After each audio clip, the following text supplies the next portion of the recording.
Hello అండి. అందరికీ నమస్తే. Welcome to Subbu's kitchen. ఈరోజు వీడియోలో పాల తాలికలు ఎలా చేసుకోవాలో చూపించబోతున్నాను. 100% పర్ఫెక్ట్ కొలతలతోటి చూపించబోతున్నాను. మీరు టేస్ట్ కూడా చూసుకోనవసరం లేదండి.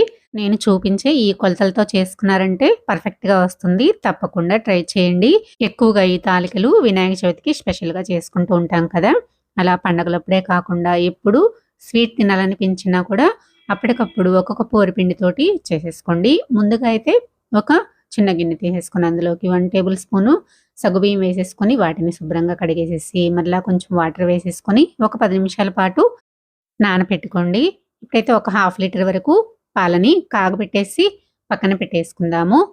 ఇప్పుడు వేరొక గిన్నె తీసుకొని అందులోకి 1 కప్పు బెల్లాన్ని వేసుకొని పావు కప్పు వరకు వాటర్ వేసుకోండి.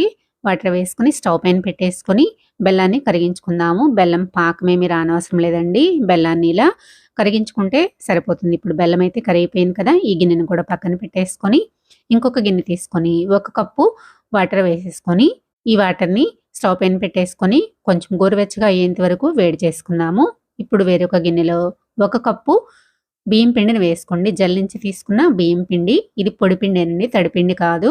తాలికలు చప్పగా లేకుండా ఉండడానికి ఒక half teaspoon salt, 1 tablespoon వరకు బెల్లాన్ని వేసుకోండి. నేనైతే టీ కాఫీలో వేసుకునే బెల్లం పౌడర్‌ని వేసుకున్నానండి. ఇలా బెల్లం పౌడర్ వేసుకున్నాక ఒకసారి పిండిలో బాగా కలిసిపోయేలాగా కలిపేసుకొని ఇందులోకి మనం వేడి చేసుకున్న గోరువెచ్చటి నీటిని కొంచెం కొంచెం వేసుకుంటూ పిండిని కలుపుకోవాలి. చల్లటి నీటిని వేసుకొని కలుపుకున్నారంటే తాలికలు చేసుకునేటప్పుడు విరిగిపోతాయన్నమాట. ఇలా గోరువెచ్చటి వాటర్ వేసుకోవడం వల్ల పిండి జిగటొచ్చేసి మనం తాలికలు చేసుకునేటప్పుడు విరిగిపోకుండా చాలా చక్కగా పొడవుగా వస్తాయన్నమాట. నాకు ఈ పిండిని కలుపుకోవడానికి 3/4 కప్పు వరకు వాటర్ పట్టాయండి. ఇలా పిండిని కలిపేసుకొని పక్కన పెట్టేసుకున్న తర్వాత స్టవ్ పైన ఒక మందపాటి గిన్నెను కానీ లేదంటే ఇలా వెడల్పాటి కడాయిని కానీ పెట్టేసుకొని మనం కప్పు వరిపిండి తీసుకున్నాం కాబట్టి అదే కప్పుతోటి 3 కప్పుల వరకు వాటర్ వేసేసుకోండి. వాటర్ వేసుకున్న తర్వాత నానపెట్టుకున్న సగ్గుబియ్యాన్ని కూడా వేసేసుకొని ఇందులో ఒక స్పూన్ వరకు నెయ్యిని వేసుకోండి. ఆ వీడియో స్కిప్ అయిందండి. నెయ్యిని వేసుకొని సగ్గుబియ్యాన్ని మరిగించుకోండి. ఇవి ఉడికేలోపు మనము తాలికలు చేసేసుకుందాము. మనం కలిపి పెట్టుకున్న పిండి ముద్దని ఇలా కొంచెం కొంచెం చిన్న చిన్న ఉండలుగా తీసుకొని మనము చపాతీ పీట ఉంటుంది కదా!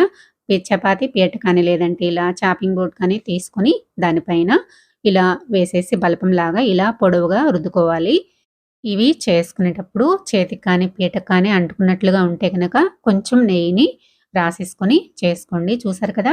ఈ విధంగా పాల తాలికలు చేసుకోండి. నేనైతే ఈ సైజులో చేసేసుకుంటున్నాను. మీకు నచ్చిన సైజులో మీరు చేసుకొని ఇలా ఒక ప్లేట్‌లోకి పెట్టేసుకోండి. ఈ తాలికలు మరీ మందంగా ఉండకూడదు, మరీ సన్నగా ఉండకూడదు. ఇలా మీడియం మందంతోటి చేసుకొని పెట్టేసుకోండి. ఈ విధంగానే మిగిలిన తాలికలన్నీ చేసేసుకున్నానండి. పిండి మొత్తం తాలికలు చేసుకోకుండా ఇలా ఒక చిన్న ముద్దని ఉంచేసుకొని చేసేసుకోండి. ఈ విధంగా చేసుకొని మొత్తాన్ని ఒక ప్లేట్‌లోకి అయితే పెట్టేసుకున్నాను. ఇవి చేసుకోవడానికి నాకు కరెక్ట్‌గా 5 నిమిషాలు టైం పట్టిందండి. ఇప్పుడు మనం పక్కన ఉంచుకున్న పిండి ముద్దలోకి మనం ఆల్రెడీ కాగపెట్టుకున్న పాలని కొంచెం వేసేసుకొని పిండి ముద్దని ఇలా పాలల్లో కలిపేసుకోవాలి. మీరు పాలకు బదులు వాటర్‌నైనా వేసేసుకొని ఉండలు లేకుండా ఇలాగా కలిపేసి పక్కన పెట్టేసుకోండి. ఈ ప్రాసెస్ అంతా చేసుకునేలోపు మనకి సగ్గుబియ్యం కూడా ఉడికిపోయాయండి. ఇలా ఉడికిపోయిన తర్వాత ఇప్పుడు ఇందులోకి మనం చేసి పెట్టుకున్న తాలికల్ని వేసేసుకుందాము. ఒకే చోట వేసేసుకోకుండా ఇలా బాండీ మొత్తం కవర్ అయ్యేలాగా ఇలా చుట్టూరు వేసేసుకోండి. ఒక చాటే కుప్పలాగా వేసేసుకున్నామంటే ఒకదానికొకటి అంటుకుపోయి సరిగా ఉడకవనమాట. మీకు అలా అంటుకోకుండా ఉండాలంటే ఒక స్పూన్ నెయ్యిని వేసేసుకోండి. నేను ఇందాకే సగ్గుబియ్యం వేసుకునేటప్పుడే వేసేసుకున్నాను కాబట్టి ఇప్పుడు వేసుకోవడం లేదు. వేసుకోగానే గరిటె పెట్టి కదిలించకూడదండి. ఇలా ఒక ఉడికిన తర్వాత నిదానంగా కలుపుకోవాలి.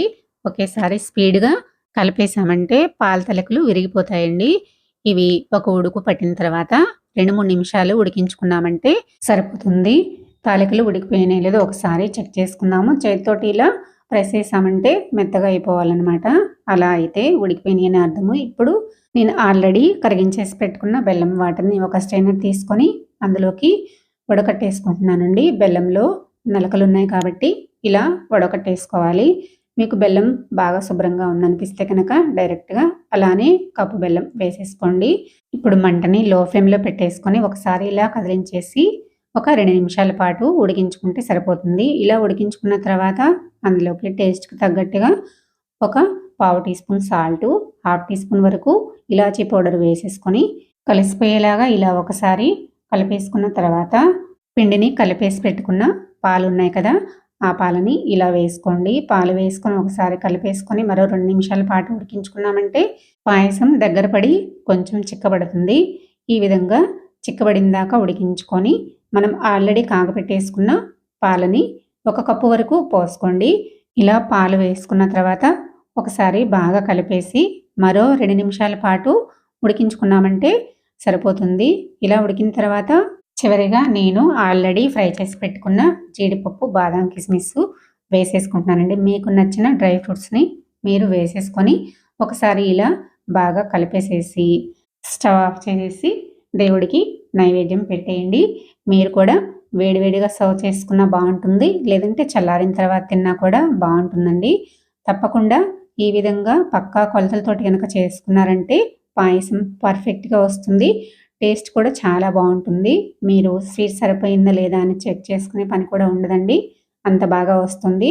తప్పకుండా మీరు కూడా ట్రై చేసి మీకు ఎలా వచ్చిందో కామెంట్ చేయండి. నా వీడియో నచ్చితే లైక్ చేయండి, సబ్స్క్రైబ్ చేయండి, షేర్ చేయండి. మరో మంచి వీడియోతో మళ్ళీ కలుద్దాం. Thanks for watching.